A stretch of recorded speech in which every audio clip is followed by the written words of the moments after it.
Hour 2 of a 4-hour drive, on the interstate, at night, in October. Diane is in the passenger seat of her brother-in-law's truck. They spent the whole day moving his mother into a memory care place 2 counties over. 6 boxes, a recliner, a lamp, and a photo album that would not fit in the box they brought for it. Diane is 54. She is a gallery guard at the Fairmount Museum of Art, 2nd floor, and she has stood on that floor for 8 years. She makes $18.25 an hour, which comes to $37,960 a year. Lyle is 57. He is a shift supervisor at the county water treatment plant, 31 years in that building. Last year he made $118,400. They have not said anything for about 40 minutes. Highway at night does that. Then Lyle says it, facing the windshield, both hands on the wheel, not looking at her. He says, "I can't cover that. The place costs $4,180 a month. His mother's check covers $1,610 of it. That leaves $2,570 a month, and Lyle signed the paper this morning as the responsible party, because somebody had to sign it, and he was the one standing there. Now, here is what I want you to notice about that sentence. Not the money, the sentence." Lyle is 57 years old, and he has never said that sentence out loud to anybody. Not to his brother, not to Janine, and Janine is his wife of 26 years. He said it for the first time in the dark, at 70 miles an hour, to his sister-in-law, because in a car you get to face forward, and nobody can look at you. And Diane, in the passenger seat, opens her wallet and takes out a piece of notebook paper that has been folded in 4 for 19 years. The creases are soft. There is 1 number on it, in pencil, and 1 sentence underneath. I am going to tell you exactly what is written on that paper. Not yet. At the end. Because first I have to tell you why the woman making $37,960 a year was the one with the answer, and the man making $118,400 was the one asking. If you want out of this and you cannot say it out loud, this video is for you, and I am not going to tell you to earn more, because Lyle earns 3 times what Diane earns, and he is the one who cannot cover it. Here is the reframe, and I want to be careful with it because it is the whole video. Diane did not escape being low income. She still makes $37,960 a year. She will make about that next year too. Nobody promoted her, nobody discovered her. She did not start a business at 40, and she did not inherit anything from anybody. There was no windfall. There was no crypto. There was no second husband with money. I want that said plainly right at the top, because every one of these stories usually has a lie hiding in it, and this one does not. What she escaped is the other thing, the thing that actually does the damage. Poverty, the way it actually works in a life, is not a number on a pay stub. It is a permission problem. It is the fact that when something goes wrong, somebody else has to say yes before your life can keep working. The landlord has to say yes to the 8th instead of the 1st. Your supervisor has to say yes to 6 hours of overtime. The card has to have room on it, which is a company in another state saying yes. Your sister has to say yes. That is the thing that wakes you up at 4 in the morning, not the pay rate, the yeses. And I want to give it a name, because the second it has a name you will be able to count it, and I want you to count it tonight. Your yes count. How many people have to say yes, this month, for your life to keep functioning the way it currently functions? Not how much you make, not how much you owe, how many yeses you are standing on. Diane's yes count at 35 was 4. Diane's yes count right now, at 54, is 0. That is what escaping poverty means in this video. It is not a feeling, and it is not a net worth. It is a number that goes down until it hits 0, and it has a date on it. Hers was March 14th of this year, 3 weeks after her birthday. So here is what I am going to do in the next few minutes. I am going to show you how to count yours tonight, in about 4 minutes, with no app and no spreadsheet.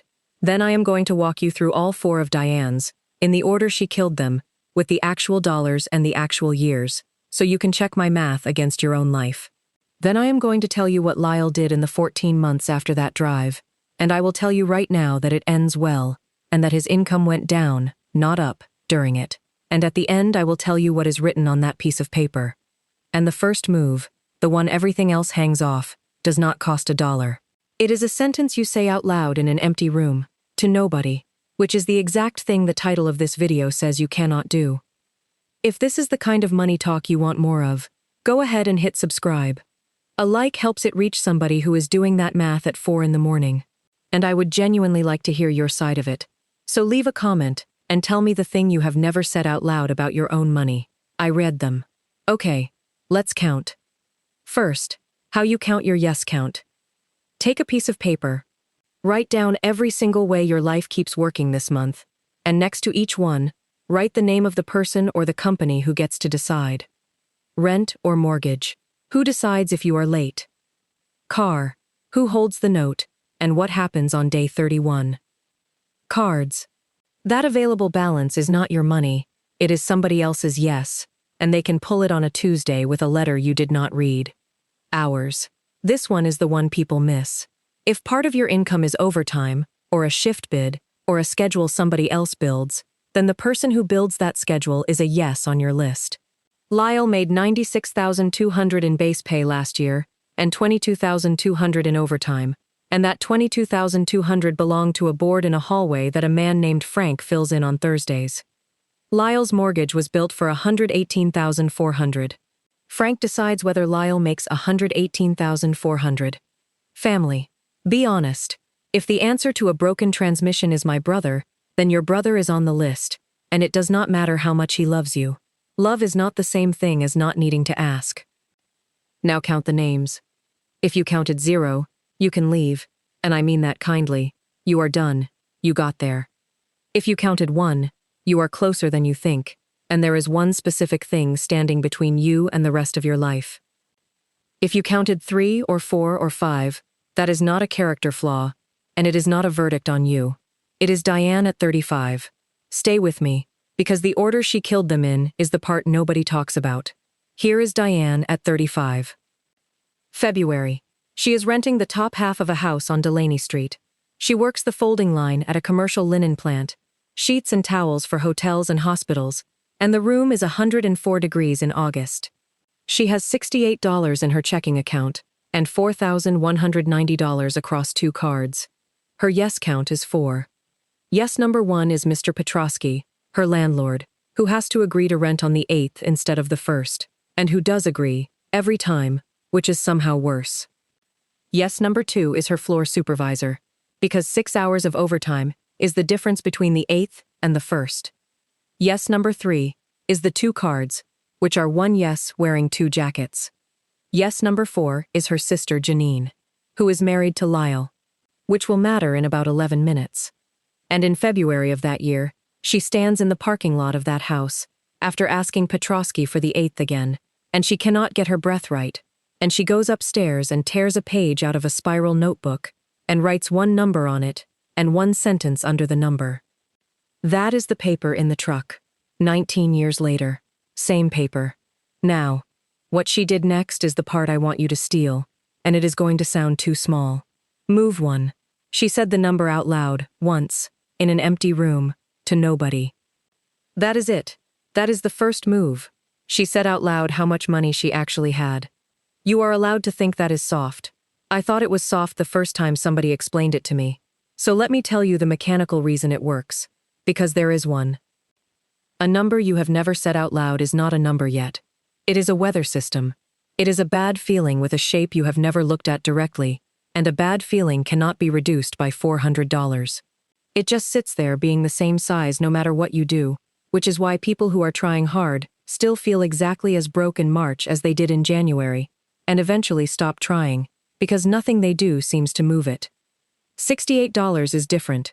$68 is small enough to be attacked. Say it in the car. Say it in the shower.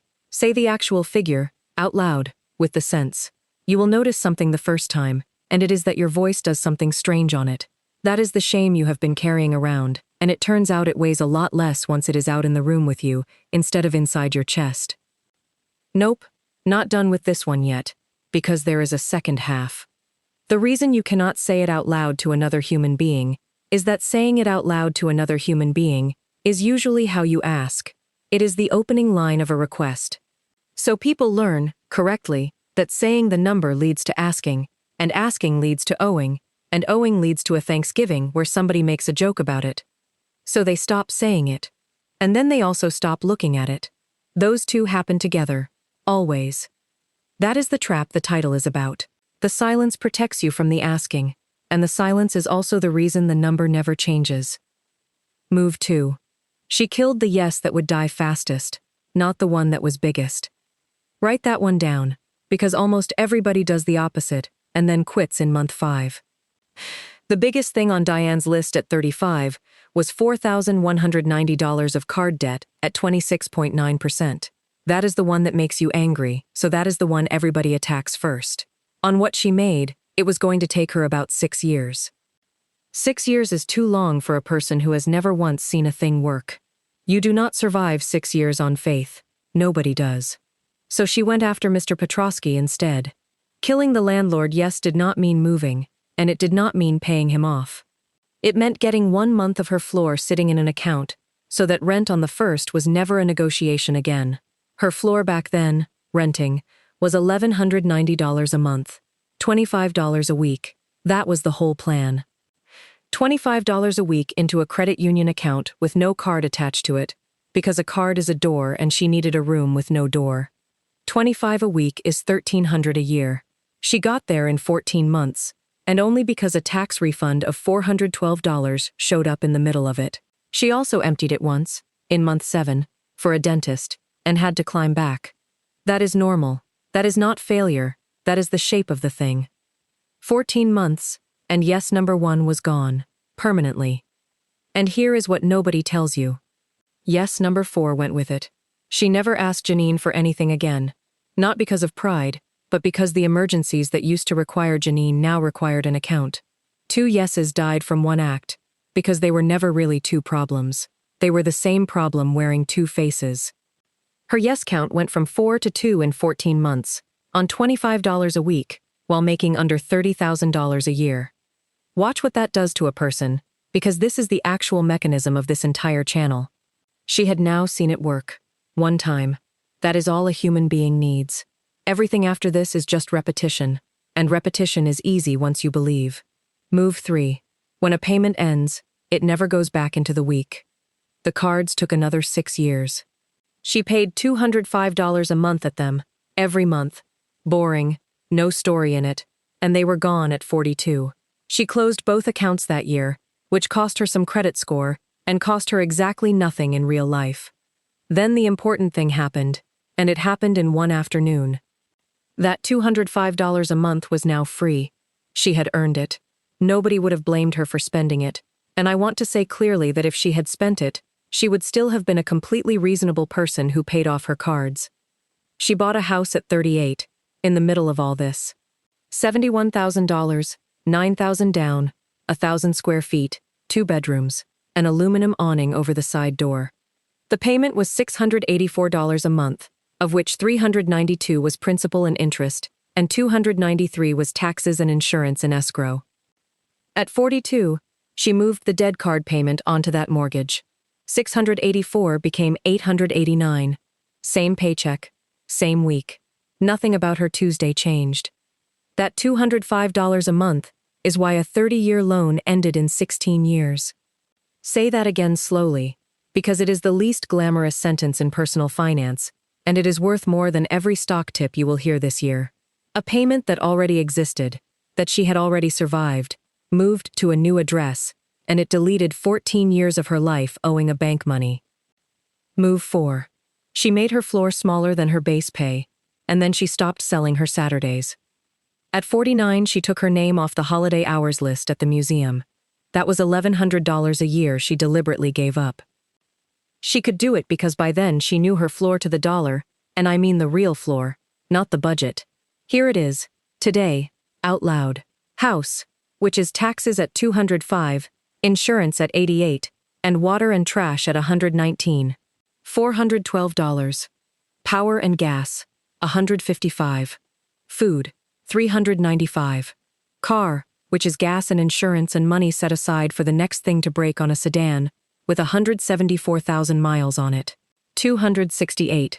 Health, out of pocket, past what comes out of her check, $128. Phone and internet, $86. Total, $1,444 a month. Her take-home is $2,430. Her floor is 1444. She actually spends about 1749 because she is a person and not a spreadsheet, and the difference between those two numbers is haircuts and birthday presents and the coffee at the place across from the employee entrance. When your floor fits inside your base pay with room, the person who builds the schedule stops being a yes on your list. That is yes number 3, gone at 49, by subtraction rather than by earning. Count them with me. Landlord, gone at 36. Sister, gone the same day. Cards, gone at 42. Boss, gone at 49. Which left one? The bank. March 14th of this year, the last payment on that mortgage cleared. She was at work when it happened. She found out on her phone, in the little room behind the coat check where the guards eat lunch. Yes count, 0. That is the day the woman making $37,960 a year escaped poverty, and I would like you to notice that her income did not change by $1 that week. Now, before I tell you about Lyle, I want to deal with the thing you are thinking, because I would be thinking it too. You are thinking, sure, she has a paid-off house in a cheap town, and $37,960 where I live would not cover the parking. Both of those are true, and neither one is a rebuttal. The paid-off house is not the cause of this story, it is the last event in it. She rented until 38.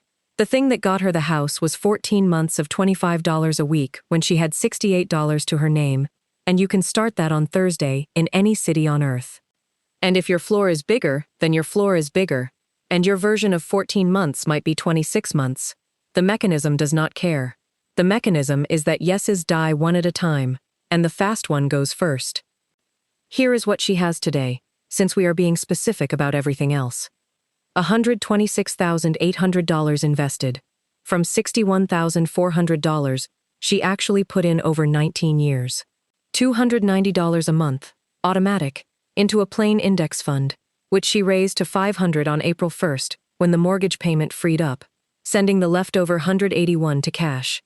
$11,700 in cash, in that same account with no card attached, which is 8 months of her floor. A house worth about $161,000. Call it $299,500, at 54, on a job that pays $18.25 an hour, with nothing owed to anybody. Lyle, at 57, on $118,400 a year, is worth about $146,000, and it is almost all house equity, and a county retirement account he cannot touch. He had $3,100 in checking on the night of that drive. And I want to say this clearly, because it would be easy and cheap to make Lyle the fool here. He is not. Over 11 years Lyle paid $14,000 of his nephew's tuition gap. He put a $9,400 roof on his brother Dale's house. He has lent about $6,800 that never came back, and he never once brought it up at a dinner. His truck note is $648 a month, and his home equity line is $310, and both of those exist because he was the person everyone called, and he never learned how to be the person who says the hard thing. His yes count on the night of that drive was 5. Frank and the overtime board, the credit union for the equity line, the card limit, the truck lender, and his brother Dale, because the only way the memory care math works is if Dale agrees to split it, and Lyle had never asked, in 11 years, because he could not say the sentence. He said the sentence in the truck. That was the first time, and that is where his 14 months start. Here is what he did, and none of it was clever. In November, at Thanksgiving, standing in the driveway before anybody ate, he said 11 words to his brother. He said, "I can't carry Mom by myself and I need help." Dale said yes. $900 a month, starting in December. 11 years of silence, and the sentence took 4 seconds and was worth $10,800 a year. More than any raise Lyle ever got at that plant. That is the entire thesis of this video sitting in a driveway in November. In January, he rebuilt his life around $96,200 instead of $118,400. Every overtime dollar started going to the cards, and he stopped calling it his. He killed the cards, 9,700 of them, in 9 months. At month 12, he traded the truck. He owed $24,300. It was worth $22,000. So he wrote a check for the $2,300 difference and drove home in an $11,000 used one that he owns outright. $648 a month, gone. At month 14, he had $9,400 in an account with no card attached, and his yes count was 2. Not 0. 2. He is 57, and he has an equity line and a mortgage, and he will be working for a while yet. But he sleeps. Janine says he stopped grinding his teeth, and his income went down during those 14 months, on purpose, which I want you to hold on to if you have been waiting for a raise to fix a permission problem. So here is exactly what you do, starting tonight. Tonight, alone, out loud, say the number. The real one. Checking, savings, cash in the drawer, the whole thing, with the cents. Say it to the empty kitchen. Write it on paper with a pen, not a phone, and put the paper somewhere only you will see it. This week, count your yeses. Names, not categories. Frank, the credit union, your brother. Look at the list, and circle the one that would die fastest, which is almost never the biggest one. This month, open one account at a credit union with no card attached to it, and automate the smallest amount that you are absolutely certain will not bounce. $25 a week is the number that took Diane from 4 yeses to 2. If 25 is too much, do 15. The size of the number matters far less than the fact that it happens without you deciding anything on a Friday. This quarter, and then for the rest of your life, make this the rule. When a payment dies, it never goes back into the week. It moves to the next yes on the list. Car paid off, that payment goes to the card. Card paid off, that payment goes to the house. You already survived that money leaving your account every month. You will not miss it, and it will take years off the end of your life owing people things. And the hard one, the one that is not about money at all. Say one true sentence to one person who has a stake in it. I can't carry this by myself. I can't afford that trip. I need help with Mom. You have been protecting people from that sentence for years, and calling it strength. Lyle called it strength for 11 years. It cost him about $120,000, and most of his sleep. Because here is what I think is actually happening with all of this. People assume the goal is a big number. It is not. Diane is not rich, and if you put her next to Lyle at a wedding, you would guess wrong about which one of them is fine. The goal is that nobody gets a vote. That is the whole thing. That is what $299,500 bought her, and it is what $9,400 is starting to buy him. Not a boat. A life where the water heater is an errand, where a bad Thursday at work is a bad Thursday and not a crisis, where you can look at your own bank balance without your stomach doing that thing, where you do not rehearse a conversation in the parking lot before you go inside. She stands on a hardwood floor for 8 hours a day and tells people the restroom is past the tapestries, about 40 times a shift, and there is a bench in the corner of room 9 that she is allowed to sit on for 10 minutes an hour. That is her life. It is not a big life. It is completely, permanently hers, and there is not a single person alive who can take a week of it away from her by saying no. Okay, the paper. In the truck, at hour 3, Diane unfolded that piece of notebook paper and turned on the little map light so Lyle could see it while he drove. There is a number on it, in pencil, from 19 years ago. 68. And under it, one sentence, which she had written to herself in a rented upstairs on Delaney Street after asking a man named Petrosky for 8 more days. This is real, and I am the only one who knows it. And then she did the thing she had not done in 19 years. She read it out loud, in the truck, at 70 miles an hour, to another human being. Her voice did the strange thing on it. It still does, apparently, even 19 years and $299,000 later. Lyle drove for a while without saying anything. Then he asked her what her number was now. And she told him. Not the 299,500, the other one, the one this whole video has been about. 0, she said. Nobody. Say your number out loud tonight. That is the entire assignment. I'll see you in the next one.